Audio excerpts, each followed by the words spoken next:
बिस्मिल्लाहिर्रहमानिर्रहीम। अस्सलाम वालेकुम नादरीन, आप यूट्यूब चैनल देख रहे हैं। मैं इमरान खान हूँ। नादरीन, सबसे पहले खैबर पख्तूनख्वा का जो अफसोसनाक वाक़या है उसके ऊपर तो अब बहुत सारी आर्टिफिशियल इंटेलिजेंस की वीडियोज़ और तस्वीर बनाई जा रही हैं और मेरे ख़्याल में चीज़ों को अब सियासत की नज़र किया जा रहा है। ये एक इंतज़ामी मसला है, बड़ा अफसोसनाक मामला है। और खैबर पख्तूनख्वा की हुकूमत हो या वहाँ की स्वात की इंतज़ामिया हो, PDM में हो या NDM में हो, ये उनकी गफलत है, उनकी नाकामी है कि बार बार पाकिस्तान में सयाहों के साथ अफसोसनाक वाक़यात होते हैं, लेकिन ना तो उन वाक़यात को रोका जा सकता है और ना ही उन पे काबू पाने का कोई तरीक़ाकार है और ना ही सयाहों को रेस्क्यू करने का कोई प्रॉपर बंदोबस्त या इक्विपमेंट मौजूद है। ये साजो सामान कोई इतना महंगा नहीं होता। अब खबरें आ रही थी जनाब ड्रोन्स लाए जाएंगे, उनके ज़रिए से रेस्क्यू किया जाएगा। अच्छी बात है, कोई इतना महंगा ये भी फार्मूला नहीं है कि बहुत महंगे ड्रोन्स आते हैं। ये रेस्क्यू करने के लिए आप ले सकते हैं, ड्रोन्स भी ले सकते हैं। इनके अलावा आप ऐसी कश्तियाँ ले सकते हैं, आप इस तरह की रस्सियाँ ले सकते हैं, आप लाइफ जैकेट्स जो हैं वो अच्छी वाली ले सकते हैं। कुछ पानी के अंदर जाने के लिए कुछ साजो सामान होता है वो इस्तेमाल कर सकते हैं। तो आपको ट्रेनिंग देनी पड़ेगी अपने वर्कर्स को और उन्हें तैयार करना पड़ेगा और आमादा करना पड़ेगा कि जब भी कोई मुश्किल में हो तो उसकी मदद करनी है। अब पंजाब हुकूमत हो या वफाकी हुकूमत हो, उन्होंने इसको एक अपॉर्चुनिटी के तौर पे लिया और उनके जो हवारी हैं उन्होंने भी इसको ऐसे ही लिया। देखिए, पाकिस्तान तहरीक इंसाफ एक ऐसी जमात है कि वो उनके जो सोशल मीडिया के कारकुन हैं वो हर गलत चीज़ के सामने खड़े हो जाते हैं। इसके ऊपर तनकीद का जो आगाज़ है वो पाकिस्तान तहरीक इंसाफ के अपने सोशल मीडिया ने, उनके अपने कारकुनान ने किया था कि ये गलत हो गया और इसके लिए जवाबदेही होनी चाहिए जो लोग इसके लिए ज़िम्मेदार हैं। लेकिन उसके बाद हमने देखा कि PMLN ने और पीपल्स पार्टी ने और बाकी जमातों ने और उनके जो टाउट्स हैं उन्होंने ये फ़ैसला किया कि इसे इस्तेमाल किया जाएगा अली अमीन गंडापुर के खैबर पख्तूनख्वा की हुकूमत के ख़िलाफ़। और वो ज़मीन आसमान के कलाबे मिला रहे हैं। वो कह रहे हैं जी खैबर पख्तूनख्वा कोई जाए ही ना सेहत के लिए। लोग ऐसी बातें भी कर रहे हैं। भाई क्यों ना जाएं? खैबर पख्तूनख्वा सेहत के लिए बिल्कुल जाना चाहिए। ये वाक़यात इंतज़ामिया की गफलत है, इंतज़ामिया को दुरुस्त करने की ज़रूरत है, सयाहत को रोकने की ज़रूरत नहीं है। वहाँ जो लोग प्राइवेट बिज़नेस कर रहे हैं, चाहे वो होटल मालिकान हैं, चाहे वो खाना पकाने वाले हैं, खाना खिलाने वाले हैं, चाहे वो ट्रांसपोर्टर्स हैं, वो तो बड़े वेलकमिंग हैं और वो आने वाले सयाहों का बहुत ख्याल भी रखते हैं। मेरे ख्याल में ये नफ़रत फैलाने का वक्त नहीं था, लेकिन हर चीज़ को अपनी सियासत के लिए इस्तेमाल किया जाता है। वहीं एक सवाल ये उठाया जाता है, शाहिद अफरीदी को भी शायद इसीलिए ये ट्वीट याद आ गया या उन्हें कह दिया गया कि इस पर आपको ट्वीट करना होगा और ये मौका आपको मिल गया नीचे दिखाने का इन्हें। हालांकि शाहिद अफरीदी साहब बहुत सारे इंतज़ामी मामलात पे खामोश रहते हैं और इसी बुनियाद के ऊपर उन पर तनकीद हो रही है कि जनाब फ़लाँ फ़लाँ इवेंट पे आप नहीं बोले, अब आप बोल रहे हैं।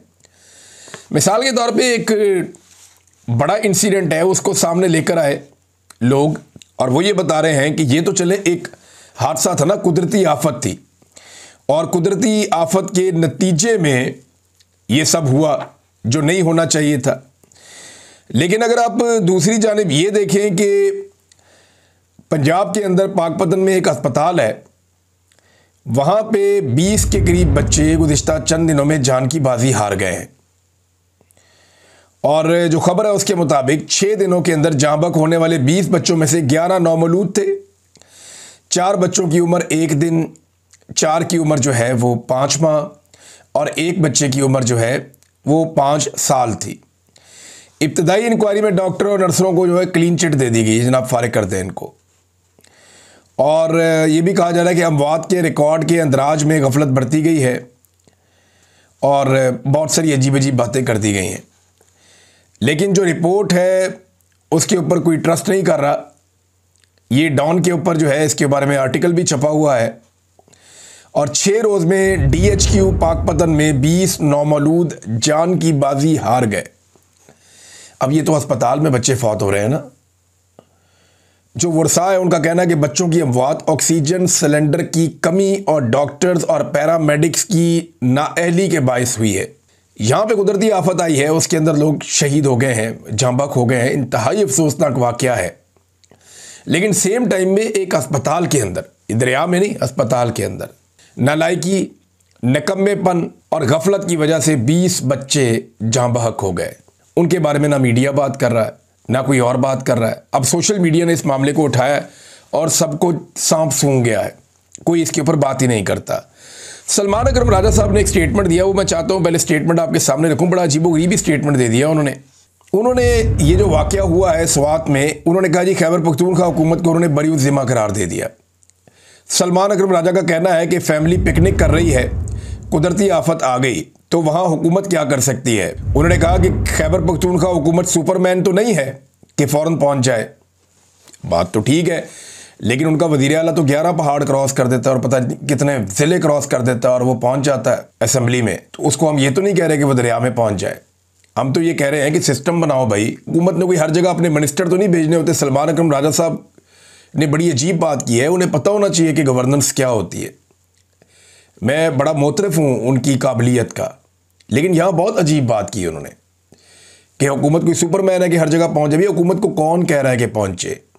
हुकूमत का काम है कि हर चीज़ को ठीक करे। यहाँ पे जो हुकूमत मौजूद है पाकिस्तान तहरीक इंसाफ की, इससे पहले भी इन्हीं की हुकूमत थी। ये बार बार वाक़यात होते हैं दरियाओं के अंदर, बार बार सयाहों के साथ इस किस्म के वाक़यात होते हैं। क्यों यहाँ पे एक ऐसा सिस्टम नहीं लगाया जाता कि पानी या आफत आने में कई घंटे लगते हैं? एक दिन पहले से वार्निंग थी, फिर 1 से 1.5 घंटा लगा पानी सयाहों तक पहुँचने में। क्यों नहीं दरिया को या दरिया के पेट को खाली करवाया गया? क्यों वहाँ पे इंतज़ामिया हरकत में नहीं आई? सुपरमैन बनने की ज़रूरत नहीं है। पूरी दुनिया में क्या, जहाँ पे दुनिया में रेस्क्यू किया जाता है सयाहों को या आम शहरियों को, वहाँ पे उनकी हुकूमतें सुपरमैन होती हैं जो वो ये काम करती हैं। सही काम करने के लिए सुपरमैन की ज़रूरत नहीं होती। सही काम करने के लिए अपना काम करने की ज़रूरत होती है और तरजीहात को अवामी मफाद में रखने की ज़रूरत होती है। मैं कई दफ़ा बता चुका हूँ, फिर रिपीट करूँगा दोबारा से कि जनाब कौन से तरीके थे जिनको अडॉप्ट करके इन लोगों की जान बचाई जा सकती थी। तो सलमान अकरम राजा साहब क्लीन चिट नहीं दे सकते किसी को भी इस मामले में। ये हुकूमतों की ज़िम्मेदारी होती है कि वो पॉलिसीज़ बनाती हैं, उन पॉलिसीज़ के मुताबिक पैसा खर्च करती हैं और फिर ट्रेनिंग करवाती हैं और इदारों को मजबूत करती हैं ताकि वो लोगों की जान बचाने का काम करें।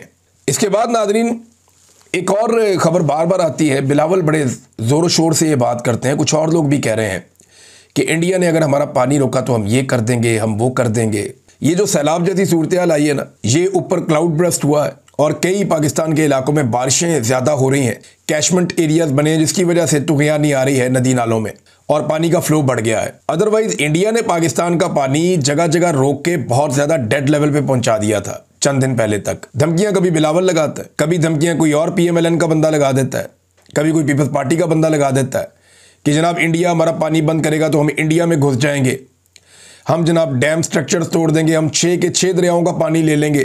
तो कहानियां आप इनकी सुन लें, लेकिन इंडिया ने पानी रोका हुआ है। रिपोर्ट्स के मुताबिक भारत लगातार पाकिस्तान का पानी बार बार रोक रहा है। पाकिस्तानी दरियाओं पर भारत ने हाइड्रो पावर प्रोजेक्ट्स कुछ बना लिए हैं और कुछ पर अभी तक काम जारी है। पाकिस्तान की जिम्मेदारी है या पाकिस्तान की फोर्सेस की कि जो पाकिस्तान के हिस्से का पानी है उसके ऊपर गैर कानूनी तामीरात भारत ना करे। जब कभी भारत गैर कानूनी तामीरात करे तो उसको ताकत के बलबूते पे रोका जाए, आलमी सतह पे गंदा करके रोका जाए।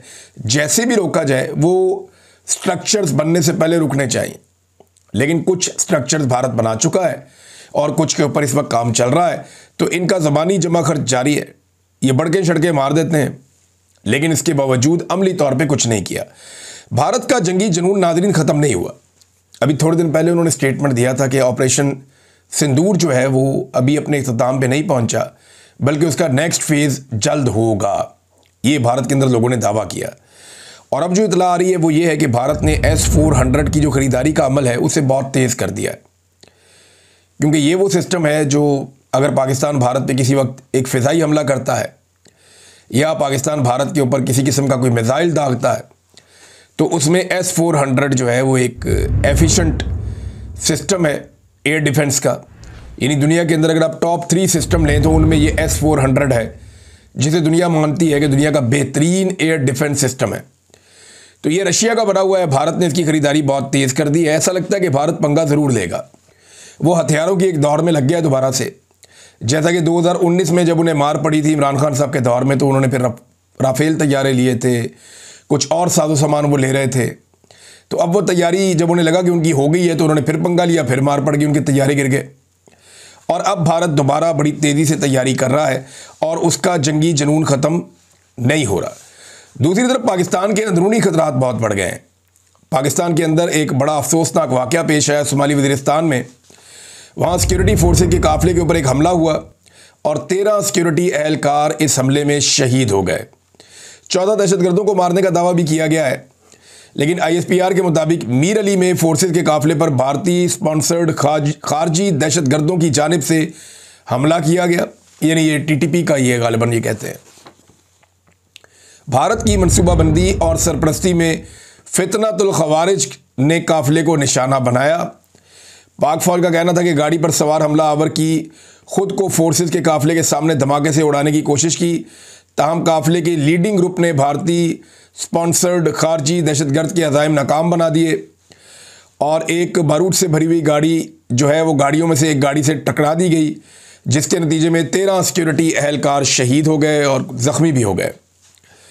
और दहशतगर्दी के इस वाक़े में 3 आम शहरी भी ज़ख्मी हुए हैं, जिनमें 2 बच्चे और एक खातून शामिल हैं। जो लोग शहीद हुए उनके नाम भी ISPR ने जारी कर दिए। इंतहाई अफसोसनाक वाक़या है। और इससे कबल वज़ीर आला खैबर पख्तूनख्वा के दफ्तर से एक इब्तदाई बयान जारी किया गया था, जिसमें बताया गया था कि खुदकुश धमाके में 8 सिक्योरिटी एहलकार शहीद हुए हैं, लेकिन जब तफसीलात सामने आई तो ये 13 सिक्योरिटी एहलकार हैं, ये शहीद हो गए हैं। रियासत की तवज्जो इन चीज़ों की तरफ होनी चाहिए, रियासत को यहाँ फोकस करना चाहिए, लेकिन रियासत की तवज्जो है कि खैबर पख्तूनख्वा में हुकूमत कैसे बदली जाए, मखसूस नशिस्तें PDM की जमातों को दिलाकर 2 तिहाई अक्सरियत कैसे की जाए, आइन में ऐसी तरामीम कैसे की जाएँ जिससे पाकिस्तान की मिलिट्री एस्टेब्लिशमेंट के इख्तियारात और इक़्तिदार में इजाफा कर दिया जाए, मौजूदा जो जाली फार्म 47 के ऊपर हुकूमत मौजूद है उसको तूल कैसे दिया जाए और उसकी मुद्दत को पूरा करने की कैसे कोशिश की जाए, इमरान खान को अंदर रखने के नए हरबे और नए मुकदमात क्या हो सकते हैं, तहरीक इंसाफ के टुकड़े करने के तरीके क्या हैं, उनके बंदे कैसे उनकी पार्टी से छीने जाएं। ये सारी चीज़ों के ऊपर जब रियासत और रियासती इदारों की तवज्जो रहेगी तो फिर दहशतगर्दी जैसे संजीदा मामले से कौन लड़ेगा, ये एक बड़ा सवाल है हमारे सामने, जिसका जवाब फ़िलहाल किसी के पास नहीं है। नाज़रीन, जो चीनी वाला मामला है वो संगीन सूरत-ए-हाल इख्तियार करता चला जा रहा है। सोने पे सुहागा ये है जो मिफ्ता इस्माइल साहब ने इंकशाफ किया। वो ये कहते हैं कि हुकूमत ने चीनी दरामद करने की इजाज़त सिर्फ अपनी कंपनी को दी है, दूसरी कंपनियों को नहीं दी। अगर दूसरी कंपनियों को देते तो कुछ चीनी सस्ती हो सकती थी, मुकाबले में आ सकता था, लेकिन हुकूमत ने सोचा कि यहाँ पे भी बहती हुई गंगा में हाथ धो लें। अगर दूसरी कंपनियों को दरामद की इजाज़त मिलती तो चीनी निस्बतन सस्ती मिलती। ये मिफ्ता इस्माइल साहब ने कहा, यानी हर चीज़ में इनका खांचा है। पहले पाकिस्तान में पाकिस्तान की ज़रूरत के मुताबिक चीनी पैदा कर ली, उसके बाद पाकिस्तानियों को चीनी की ज़रूरत थी, चीनी वाफर थी, तो चीनी बहुत बड़ी मिकदार में पाकिस्तान से बाहर एक्सपोर्ट कर दी ताकि पाकिस्तान में किल्लत पैदा हो जाए। जब पाकिस्तान में किल्लत पैदा हुई तो कीमतें ऊपर ले गए, अवाम को लूटना शुरू कर दिया। पहले बाहर भेज के चीनी में पैसा कमा लिया, फिर अवाम को लूट के चीनी में पैसा कमा लिया। अब चीनी की शॉर्टेज हुई है तो चीनी को इंपोर्ट करेंगे, वो भी अपने लोगों के ज़रिए से, उसमें फिर पैसा कमाएंगे, फिर महंगी चीनी अवाम को बेचेंगे। तो ये चीनी माफिया हुकूमतों के अंदर हर वक्त मौजूद रहता है और ये धड़ दिहाड़ियाँ लगाता है। इनसे ज़्यादा पैसा कोई नहीं कमाता। ये साल में मेरे ख्याल 2 महीने अपनी फैक्ट्री चलाते हैं और पूरा साल बैठ के ये लोग पैसे गिनते हैं। तबाही फेरी हुई है इस माफिया ने पाकिस्तान में, और इनके लिए ऐसा लगता है पूरी पार्लियामेंट जो रगमाल है वो इनके लिए काम करती है, पूरा सिस्टम इनके लिए काम करता है। तो चीनी का मामला बड़ा संगीन है। कोई भी ऐसा मुल्क होता ना जहाँ इंसाफ होता, रूल ऑफ लॉ होता, कानून होता, या कम से कम कोई ऐसा हुक्मरान होता जिसका चीनी के कारोबार से कोई ताल्लुक ना होता, जैसा कि इमरान खान है, तो इस पे इंक्वायरी करके ना तो इन सबको जेलों में भर देता और इन सबको जेलों में जाना चाहिए। आज भी अगर कोई अदालत इसके ऊपर इंक्वायरी करे तो इनका जेलों में जाना बनता है। मरियम नवाज ने एक बड़ा अजीबोगरीब स्टेटमेंट दे दिया नाज़रीन। अगर मैं सियासी बात नहीं करना चाहती, लेकिन मैं पॉलिटिकल एनिमल हूँ। ये एक कहावत उठा के ले आई पुरानी, पॉलिटिकल एनिमल। वैसे सोशल एनिमल भी कहते हैं इंसान को, लेकिन यहाँ पे ये कोई फिट नहीं होता जुमला। बस एक चीज़ पता चल जी उसको फिट करना है जनाब, मैंने ये भी बोलना है। तो पॉलिटिकल तो ये लोग हैं नहीं। पॉलिटिकल होते तो पॉलिटिक्स करने वालों का ये हाल करते हैं। जो बंदा अपनी पार्टी का झंडा उठाता है ये उसको अंदर कर देते हैं दहशतगर्दी का मुकदमा देकर। पॉलिटिकल अपने अपोनेंट्स को सबको जेलों के अंदर इन्होंने भरा हुआ है। ख़वातीन के ऊपर इन्होंने टॉर्चर किया है, जबर जुल्म और फस्तायत के साथ ये इक़्तिदार में आए। तो सियासी तो ये बिल्कुल नहीं है, ना इनकी सियासी सोच है, ना इनकी सियासी तरबियत है, ना ये सियासी नुक्ता नज़र रखते हैं। अब आ रहे एनिमल वाले वर्ड पे। उस पर गौर किया जा सकता है, क्योंकि जंगल का कानून तो पाकिस्तान में चल रहा है और जंगल के अंदर एनिमल का राज होता है। तो एनिमल वाली बात जो है उसमें थोड़ा वजन ऐसा लगता है कि दिखाई दे रहा है। नाज़रीन, एक और ख़बर है इंपॉर्टेंट, और वो ये है कि गज़ा के ऊपर क़यामत टूट पड़ी है गुज़िश्ता चंद दिनों से। जब से इसराइल और ईरान के बीच में जंगबंदी हुई है उस वक्त से लेकर अब तक गज़ा में ऐसा लगता है कि क़यामत टूट पड़ी है। रोज़ाना की बुनियाद पर 80 के करीब फ़लस्तीनियों को शहीद किया जा रहा है, जिनमें बच्चे हैं, मदद करने वाले वर्कर्स हैं, भूखे लोग हैं जो खाने की तलाश में मारे मारे फिरते हैं। उनके ऊपर बमबारी की जाती है, उनके ऊपर शेलिंग और फायरिंग की जाती है और निहत्ते फ़लस्तीनियों को बार बार शहीद किया जा रहा है, जबकि सैकड़ों को रोज़ाना की बुनियाद पर ज़ख्मी कर दिया जाता है। डोनाल्ड ट्रंप ने कहा, बाकी सब ने कहा कि ये जंगबंदी हो जाएगी, लेकिन क्या जंगबंदी से पहले इतने बड़े पैमाने पर नस्ल कुशी होगी? इस कत्लेआम को रुकना चाहिए। तमाम ममालिक के पास ये मौका है कि जो निहत्ते फ़लस्तीनियों का कत्लेआम हो रहा है, जो वहाँ पे मदद करने वाले वर्कर्स हैं उनका कत्लेआम हो रहा है, इसको रोकने के लिए अपना किरदार अदा करें। और इस खित्ते में देर पा अमन के लिए जो बेस्ट तरीका है वो यही है कि आप यहाँ पे फ़लस्तीन का मसला हमेशा के लिए हल करें, फ़लस्तीनियों को उनका हक दिलवाएं, ताकि ये खित्ता पुरअमन तरीके से लंबे अरसे तक रह सके। अब तक के लिए इतना ही। अपना ख्याल रखिएगा, अपने इस चैनल का भी। अल्लाह हाफ़िज़।